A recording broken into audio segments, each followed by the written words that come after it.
So welcome sa ato ang tutorial video karon. Atong topic is ang kining marquee. So unsa ning marquee? So marquee, rectangular marquee tool makes a selection in the shape of a rectangle. So naa siya gamay nga arrow, pag imo na siyang i-right click, daghan sa klase. Naa siya elliptical, which is kanang lingin, single row.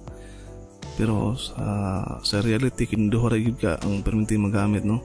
So kaning marquee kini, ang purpose ani is mo select ka og area nga kana lang diha ang imong edit, no?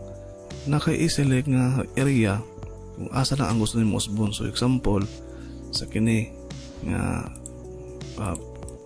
picture tahi kining square lang gyud dire, no? Ang akong i-select. So click na ko na. So meaning kining labas dili na ko ni modify, diha lang akong i-modify sa sulod mo na yang gamit, no?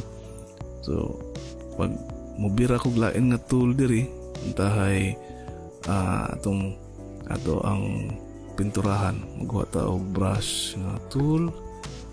So untahay brush, dili ko ka edit diri, no? Di ko ka edit diri, ako ma-edit diri sa sulod. So muna gamit sa marquee, mo select ka og area kung asa lang ang pwede nimo or asa lang ang gusto nimo i-edit. So napo na siya mga properties diri sa taas, no? Mura gyapon siya katong sa ato ang first nga video sa kini nga series, no?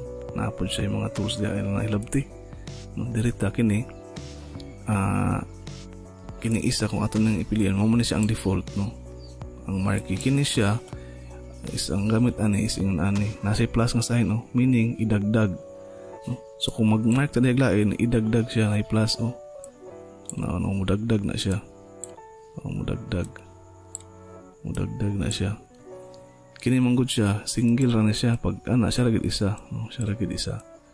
So kini siya is magdagdag ka area.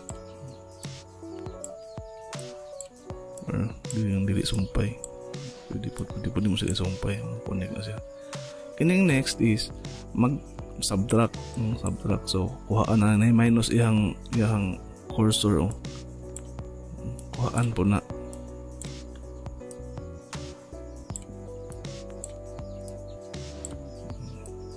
Subtract din kining isa kung asa sila nag-abot mo to'y i-select.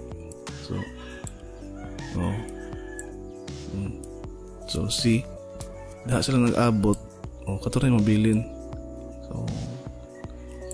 So see, so wala, no?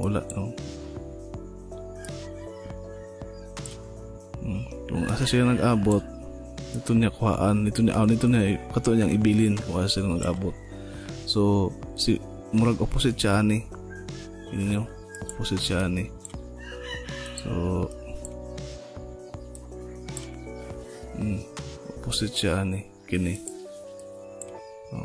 So mo to siya ang marquee nga tool. Then napaday kining feather, pasabot anang feather kanang iyang fade, no? Murag kanang fade niya gikan sa kanang gi-select nimo palabas. So ato lang ilahion niya, matilahi ng topic kana feather. So sa style, fixed ratio, meaning fixed ratio is fixed gud siya. Fixed gud siya. So square gud siya. Muna yung fixed ratio. Then width is 1, then height is 1. Pwede nimo siya usbon, pwede nimo siya buhaton kung tahay 5. So fixed gud ang ratio. Then ang isa is fixed size. So fixed gud yung size. Kung usa imo ibutang diha kung tahay 100, imo ibutang by 100. So di na ko i-drag pa, muna na siya 100 na siya diretso pixel. Mali select.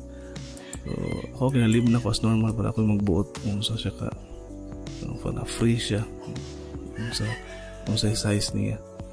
So same thing, no? Same thing sa lingin, no? Same thing.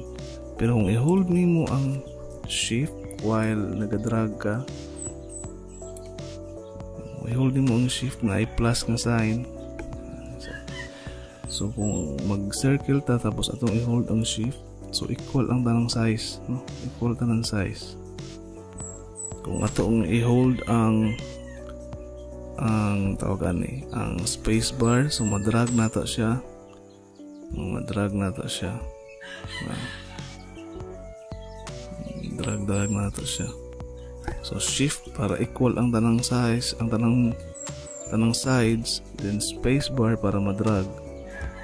Para saan nag-create ko og circle.